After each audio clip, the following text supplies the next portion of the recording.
سجدہ سہو کیسے کریں؟ سجدہ سہو کرنے کا کیا طریقہ ہے؟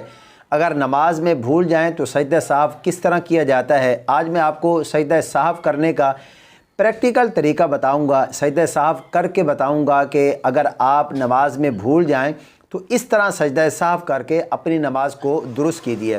سب سے پہلے ہم یہ جان لیتے ہیں کہ سجدہ سہو کب واجب آتا ہے۔ تو دیکھیں، نماز کے واجبات میں سے کوئی ایک واجب بھی بھولے سے مس ہو جائے، چھوٹ جائے تو اس صورت میں سجدہ سہو کرنا آپ پر لازم آتا ہے۔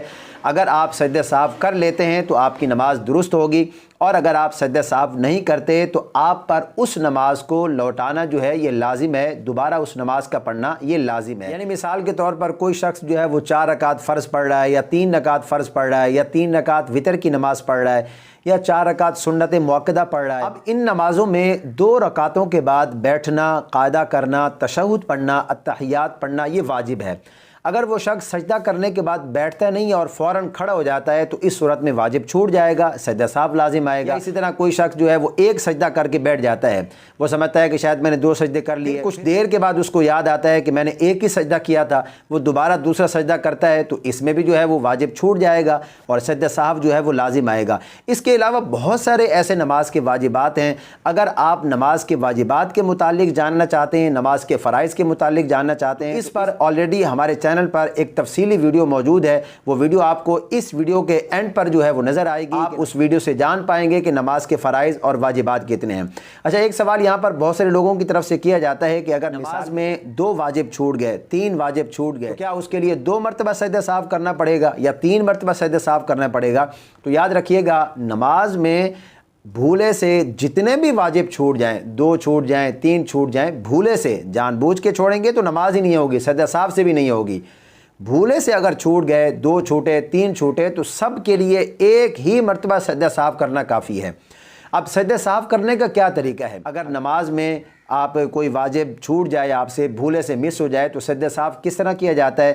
دیکھیں، آپ کوئی بھی نماز پڑھ رہے ہیں، نماز کے اندر آپ سے کوئی واجب چھوٹ جاتا ہے تو آپ اپنی نماز کو کنٹینیو رکھیں، اپنی نماز کو جاری رکھیں۔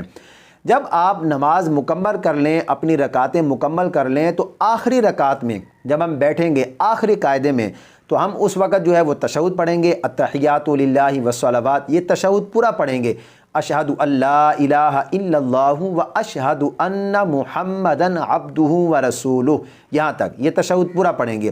اس کے بعد پھر ہم ایک طرف سلام پھیر کے 2 سجدے کریں گے۔ مثال کے طور پر دیکھیں، جیسے میں نے تشہد شروع کیا اور اشہد ان لا الہ الا اللہ و اشہد ان محمدن عبدہ و رسولہ، اب یہاں تک میں نے پڑھ لیا، تو اس کے بعد پھر دائیں طرف سلام پھیریں گے، ایک طرف السلام علیکم ورحمۃ اللہ، ایک طرف سلام پھیریں گے۔ اس کے بعد پھر سجدے میں چلے جائیں گے، پہلا سجدہ کریں گے، سجدے میں سجدے کی تسبیح پڑھیں گے، اٹھ کر بیٹھ جائیں گے، پھر دوسرا سجدہ کریں گے، دوسرے سجدے میں سجدے کی تسبیح پڑھیں گے، اس کے بعد پھر ہم اٹھ کر بیٹھ جائیں گے۔ پھر جب ہم 2 سجدے کرنے کے بعد اٹھ کر بیٹھیں گے تو اب ہم نے تشہد شروع سے پڑھنا ہے۔ بہت سارے لوگ کیا کرتے ہیں کہ وہ درود پاک سے جو ہے وہ شروع کر دیتے ہیں، ایسا نہیں کرنا، بلکہ ہم نے جب 2 سجدے کرنے کے بعد اٹھ کر بیٹھنا ہے تو تشہد ہم شروع سے پڑھیں گے، تشہد بھی پورا پڑھیں گے، اس کے ساتھ درود پاک پڑھیں گے، پھر دعا پڑھ کے پھر آخر میں جو ہے وہ سلام پھیر دیں گے۔ یہ سجدہ سہو کرنے کا مکمل، آسان اور پریکٹیکل طریقہ ہے جو میں نے آپ حضرات کو جو ہے وہ عرض کر دیا ہے۔ اگر نماز کے واجبات میں سے کوئی ایک واجب بھی بھولے سے چھوٹ جائے، مس ہو جائے، تو سجدہ سہو کرنا لازم آتا ہے۔ اگر آپ سجدہ سہو کر لیں گے تو آپ کی نماز درست ہو جائے گی، نہیں کریں گے تو آپ کی نماز درست نہیں ہوگی اور اس نماز کو دوبارہ پڑھنا آپ پر لازم ہوگا۔ میں امید کرتا ہوں یہ تمام باتیں آپ کی سمجھ میں آ گئی ہوں گی۔ اس ویڈیو کو صدقہ جاریہ سمجھ کر اپنے دوستوں کے ساتھ زیادہ سے زیادہ شیئر کریں تاکہ ان کے علم میں بھی اضافہ ہو سکے۔ اللہ پاک ہم سب کو صحیح معنوں میں نماز کو سیکھنے اور اس کو پڑھنے کی توفیق عطا فرمائے۔